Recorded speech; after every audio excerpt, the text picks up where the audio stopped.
Сейчас я покажу упражнения для здоровых коленей. Мы садимся вниз, вообще в самый низ, куда только можем опуститься. Поднимаем колени к груди, отрываем ягодицы от пяток.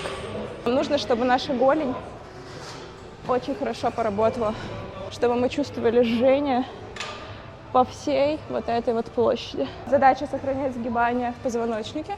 И продолжаем. Оп. Мои стопы уже отказывают. Вот такое вот движение незаурядное. Храните свои ноги, берегите их, делайте здоровыми, подвижными, сильными и тренируйтесь вместе со мной. Это был фристайл.